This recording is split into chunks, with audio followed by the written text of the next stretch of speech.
भोपाल जो है लेडीज़ शहर भी है। भोपाल की शुरुआत जो है वो भी लेडीज़ से हुई।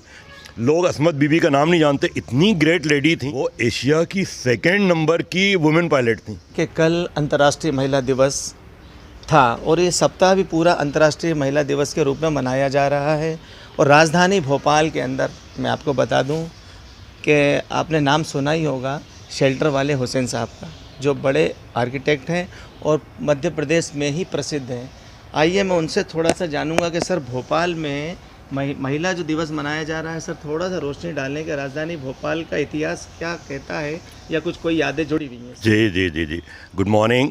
और जैसे कि आप कह रहे हैं महिला दिवस लेडीज़ डे था, लेकिन भोपाल जो है लेडीज़ शहर भी है। जैसे आप समझते हैं, जानते हैं कि भोपाल लेक सिटी है, भोपाल गार्डन सिटी है। Initially Bhopal was garden city of India. आज जो है भोपाल जज सिटी है, भोपाल फॉरेस्ट सिटी है और भोपाल लेडी सिटी भी है। भोपाल की शुरुआत जो है वो भी लेडीज़ से हुई। जैसे कि भोपाल की रानी कमलापति को आप जानते होंगे। रानी कमलापति ने दोस्त मोहम्मद ख़ां को इनवाइट करा और दोस्त मोहम्मद ख़ां के राखी बानी और वहाँ से भोपाल की बुनियाद शुरू हुई। तो मतलब भोपाल को पैदा करने वाली कौन? रानी कमलापति। उसके बाद जो है फिर माजी ममोला आई। माजी ममोला नवाबों की, भोपाल के 3 नवाबों की केयर टेकर रहीं। कितनी ग्रेट लेडी थी, इतनी ग्रेट लेडी थी कि एक बार उनकी बहुत ज़्यादा तबीयत ख़राब हुई।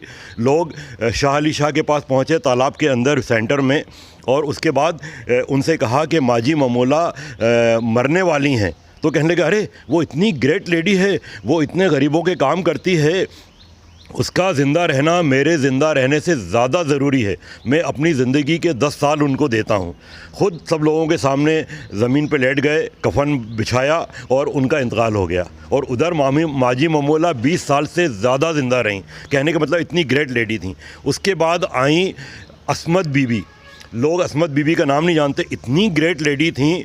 वो भी नवाब साहब की बीवी ही थी, लेकिन उन्होंने अपनी इंटेलिजेंसी दिखाते हुए हमारे पर नाना जो है वज़ीर मोहम्मद ख़ां को बाहर से बुलवाया और कहा कि इनको भोपाल की कमान सौंपी जाए।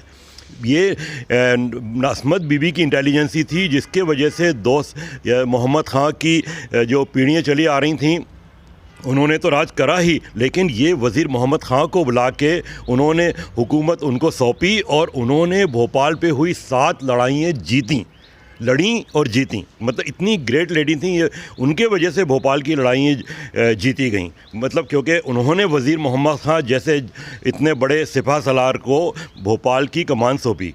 उसके बाद तो आपको मालूम ही है कि फिर खुशिया जहाँ बेगम आई, बहुत ग्रेट लेडी थी, इतनी नेक एम्परर थी कि उन्होंने जो भोपाल में काम करे वो हमारे सामने है। कितने कंस्ट्रक्शन करे, कितने डेवलपमेंट के काम करे, लेकिन वो जो हैं इतनी ईमानदार थी कि अपने पैसे से, अपने सूद काटती थीं और उसको बाज़ार में बिकवाती थीं। उससे जो पैसे आता था उससे खाना खाती थीं, और खाने में क्या होता था? मसूर की दाल और ज्वार की रोटी, बस। उसके बाद फिर शाहजहाँ बेगम आई। शाहजहाँ बेगम को तो आपको मालूम है कि जिस तरह से दिल्ली में शहंशाह शाहजहाँ को इमारतें बनाने का शौक़ था, उसी टाइप से शाहजहाँ बेगम को भी वही शौक़ थे और उन्होंने भोपाल में ज़बरदस्त डेवलपमेंट करा। उसके शाहजहाँ बेगम से पहले सिकंदर जहाँ बेगम थी। सिकंदर जहाँ बेगम जो हैं वो भी ग्रेट लेडी थी। उन्होंने बहुत ब्रेव थी, बहुत डेवलपमेंट के काम करे।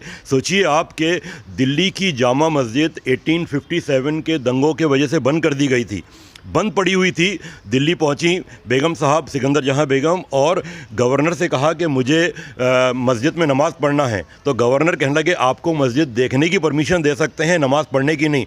और वो पीछे पड़ गई और पूरी पब्लिक के लिए, पूरे इंडिया के लिए जामा मस्जिद खुलवा दी। कितनी ग्रेट लेडी। सोचिए अंग्रेज़ों से लड़ के उन्होंने जो है वो मस्जिद खुलवा दी। फिर उसके बाद भोपाल आई और हूबहू जामा मस्जिद के डिज़ाइन की मोती मस्जिद उन्होंने बनवाई। तो मतलब इतनी ग्रेट लेडी थी। उसके बाद जो है सुल्तान जहाँ बेगम आई। सुल्तान जहाँ बेगम ने एजुकेशन की भोपाल में बहुत डेवलपमेंट का काम करा, मतलब तरह तरह के हर तरह के टेक्निकल स्कूल और लेडीज़ की एजुकेशन के लिए स्पेशली उन्होंने वर्क करा और भोपाल में बहुत ज़्यादा वर्क करे। उसके बाद जो है आखिरी जो बेगम थी वो थी नवाब हमीदुल्लाह साहब की बेटी, जिनको के बड़ी बिया कहते हैं, आबिदा सुल्तान, ब्रेवेस्ट लेडी, मतलब इंडिया की जो है वो साइकिल पोलो की इन्वेंटर थी और बहुत ज़बरदस्त निशानेबाज थी और बहुत लर्नेड थी। तो कहने का मेरा मतलब ये है कि Bhopal is ladies city of India और was ladies city of India. आपने देखा कि भोपाल जो तहज़ीबों का शहर है, गंगा जमुना तहज़ीब की यहाँ मिसालें दी जाती हैं। और अंतर्राष्ट्रीय महिला दिवस पर हुसैन साहब से जो आपने उनके ख़यालात जाने, जो उन्होंने भोपाल की रियासत और भोपाल की बेगमातों के बारे में जितनी डिटेल से दी, इतना शायद लोगों को ज़्यादातर मालूम नहीं होगा, लेकिन उन्होंने बताया कि महिला सशक्तिकरण सप्ताह जो मनाया जा रहा है उसके बारे में भी उन्होंने बहुत अच्छे अपने विचार रखे और कई चीज़ों पे रोशनी उन्होंने डाली है। सर, आज की तारीख में महिलाएं हवाई जहाज़ चला रही हैं, 8 रेलें भी चला रही हैं और कोई ऐसा काम नहीं है और खेलों में भी बहुत आगे हैं। जैसे मैंने बताया कि जो भोपाल की बड़ी बिया थी बेगम आबिदा सुल्तान, वो एशिया की 2nd नंबर की वुमेन पायलट थी। सोचिए हम कितना आगे थे। ये कितने समय पुरानी बात है सर? एक ये बस ये 1940 के आसपास की। 1940। आप सोच लीजिए कितने पुराने दौर की बातें और कितनी पुरानी चीज़ों को आज याद ताज़ा कर दी है। और मैं आपको बता दूं कि अपने एक अलग अंदाज़ के लिए जाने जाते हैं हुसैन साहब। भोपाल के हर घर में, हर क्षेत्र में उनको जाना जाता है। बहुत ही अच्छे सामाजिक कार्यकर्ता हैं, समाज सेवी हैं। उनकी जो दिन की शुरुआत होती है अपने पक्षियों को दाना खिलाने से लेकर के ना जाने कितने लोगों की वो हेल्प करते हैं। और मैं अंतर्राष्ट्रीय महिला दिवस पर आज उनसे एक साक्षात्कार लिया, बहुत ही अच्छी अनुभव हासिल हुए। मैं गणित न्यूज़ से आसिफ खान, राजधानी भोपाल।